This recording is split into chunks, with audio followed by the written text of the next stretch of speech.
नमस्कार। जो सोना हम खरीदते हैं, कभी सोचा है कि बाजार तक उसका सफर कैसा होता है? खैर, अब ना वो सफर पूरी तरह बदलने वाला है।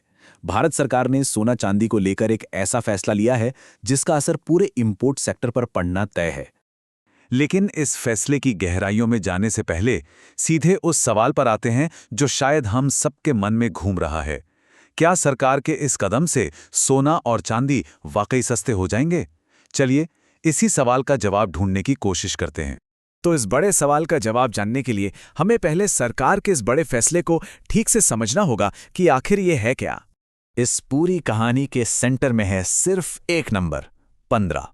लेकिन ये महज एक गिनती नहीं है। समझिए, ये एक बहुत बड़े बदलाव की शुरुआत है। तो क्या है ये 15? तो ये रही पूरी खबर। सरकार ने देश के 15 चुनिंदा बैंकों को सीधे सीधे सोना और चांदी इंपोर्ट करने की इजाजत दे दी है। सोचकर देखिए, दशकों से चली आ रही एक पूरी व्यवस्था अब बदलने जा रही है। तो सवाल ये उठता है कि भाई, अचानक इस बदलाव की जरूरत पड़ी ही क्यों? मतलब, पुराने सिस्टम में ऐसा क्या था जो ठीक से काम नहीं कर रहा था? इस फैसले की वजह को समझने के लिए हमें ये देखना होगा कि पुरानी व्यवस्था में असल में दिक्कतें क्या-क्या थीं, जिसने सरकार को ये कदम उठाने पर मजबूर कर दिया।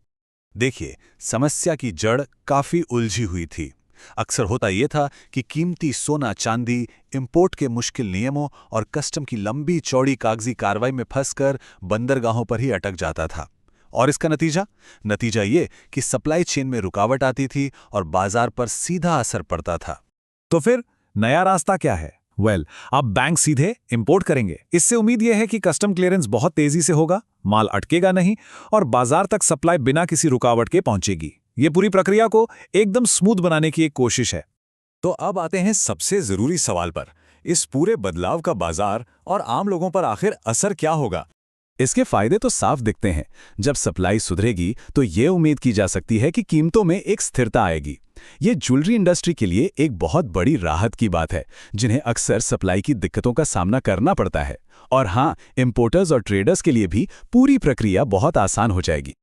लेकिन ठहरिए, कहानी में एक और पहलू भी है। एक्सपर्ट्स हमें याद दिलाते हैं कि सिर्फ घरेलू नीतियां ही सोने का भाव तय नहीं करती। जैसा कि हम यहां देख सकते हैं, ग्लोबल मार्केट के उतार चढ़ाव, अमेरिकी डॉलर की कीमत और अंतर्राष्ट्रीय डिमांड जैसे कई बाहरी फैक्टर्स हैं जो कीमतों पर बड़ा असर डालते रहेंगे। अब जरा बड़ी पिक्चर देखते हैं। ये फैसला सिर्फ कुछ कारोबारियों या जूलर्स के लिए ही नहीं, बल्कि पूरे देश के लिए इतना मायने क्यों रखता है? इसका जवाब इस एक लाइन में छिपा है। भारत सोने की खपत के मामले में दुनिया के सबसे बड़े देशों में से एक है। हमारी संस्कृति और अर्थव्यवस्था दोनों में सोने की एक खास जगह है और इसीलिए एक एफिशिएंट इंपोर्ट सिस्टम होना बहुत जरूरी है। जरा सोचिए, हर साल अरबों डॉलर का सोना और चांदी भारत में इंपोर्ट होता है। इसलिए इस प्रक्रिया में किया गया एक छोटा सा सुधार भी एक बहुत बड़े वॉल्यूम पर असर डालता है। और यही बात इस फैसले को राष्ट्रीय महत्व का बना देती है। तो अब जब यह फैसला ले लिया गया है, तो भविष्य में क्या उम्मीद की जा सकती है? इस कदम का आखिर असली लक्ष्य क्या है? कुल मिलाकर सरकार का लक्ष्य एक ज्यादा तेज, आसान और पारदर्शी इंपोर्ट सिस्टम बनाना है। कह सकते हैं कि ये ईज ऑफ डूइंग बिजनेस यानी कारोबार को आसान बनाने की दिशा में एक बहुत बड़ा और जरूरी कदम है। और अंत में हम आपको इसी सवाल के साथ छोड़ जाते हैं। क्या बैंकों को सीधे आयात की अनुमति देने का ये फैसला वाकई भारतीय बाजार में वो पारदर्शिता और कुशलता ला पाएगा जिसकी उम्मीद की जा रही है? इसका असर तो आने वाला वक्त ही बताएगा।